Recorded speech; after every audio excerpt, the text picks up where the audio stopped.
Hello everybody, Iain Robson here. Welcome back to a mod mashup. Today we're looking at a Chevrolet. This is the Chevrolet Silverado. It's the 3500 HD, I think it's supposed to be. So double check that. Chevrolet Silverado, heavy duty 3500. Yeah, there we go. Perfect. So let's take a look at it from the outside to start off with. As you can see, it's got a flat back there, so you can use gooseneck trailers on it, which is nice. It's got a winch on the front, or it looks like it has a winch on the front at the very least. Tires look solid as well. Very nice. And that's what it looks like from the inside. That's the back right there. Not too bad. It's okay textured. Not the best, not the worst. As you can see, the mirrors do work. They're not perfect, but they do work, kind of. So let me go ahead and start this thing up, and I'll show you what it sounds like. I'll turn the sound up so you can hear it.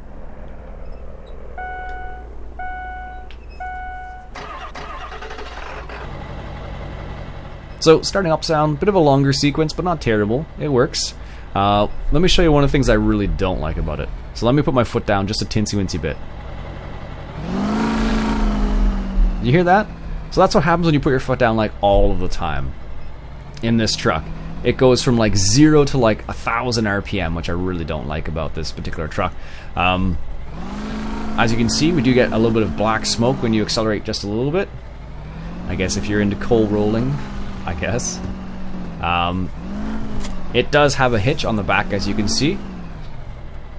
So if you want to pull your Thunder Creek fuel tank, you can do that relatively easily. It's not a problem. So let me put this right over here so you can just see the size comparison of it. So here we have the T8 435. This is the 435 horsepower tractor from in-game. This is the truck itself, and this is another truck that I have as well. So if we take a look at these three, you can see how big this truck actually is. It's pretty big. It's a heavy-duty truck, so part of it is supposed to be, fairly large, but perhaps not that large. So here we have the PJ trailer. And I'm just going to go hook up to this, show you what it looks like.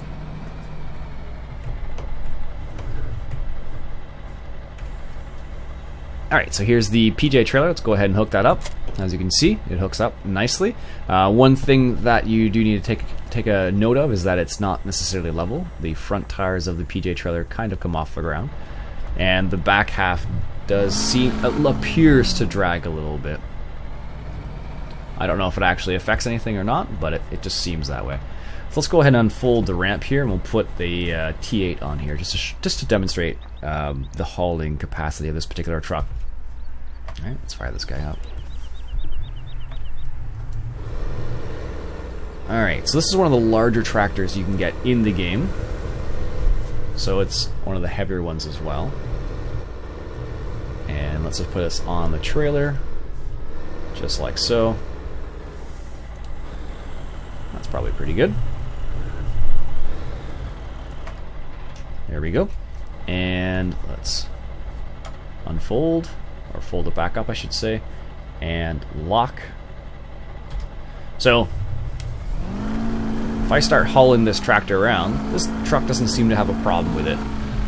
But if you're a little concerned about the way it looks, if you look right at the back here, you can see that it is kind of dragging. So aesthetically, it's not necessarily the best option because it's a little bit of a higher truck than it needs to be. So one of the downfalls of it.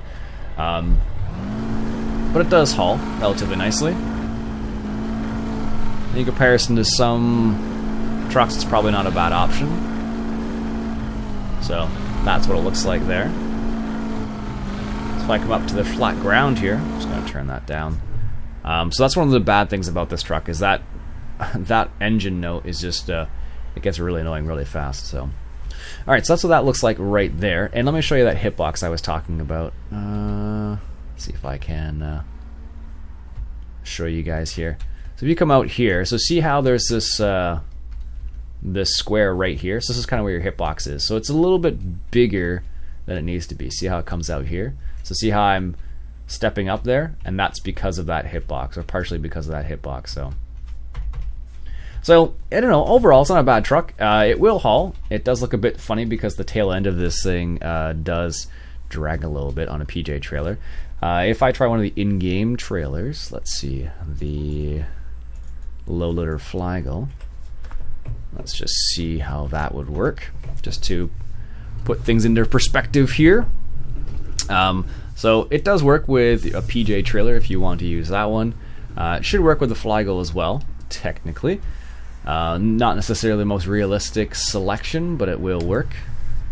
So if we come over here, go to the Flygel, and let's see how this works here. The engine sound of the truck is not broken. I just turned the sound off a little bit because you would hear that like all the time. So let's see how this works here. So this can't actually do it. Okay. So I wasn't sure if it would be able to or not, but as you can see, it's not able to. So that's a bit of a shame. But for some gooseneck trailers, it will work. But not for all of them. So it's not a bad truck overall. Chevy Silverado 3500 HD. I'll put a link in the description. I might tinker with it a little bit to make it more to my liking, but overall, not a bad truck. And if you have any questions or comments, please leave them below. I'll do my best to answer them as always. My name's Iain Robson. This has been Farming Simulator 2015 coming at you from, I guess this is Westbridge Hills. And if you enjoyed yourself, why don't you go ahead and hit that share button? I really appreciate that. I'll catch you guys later.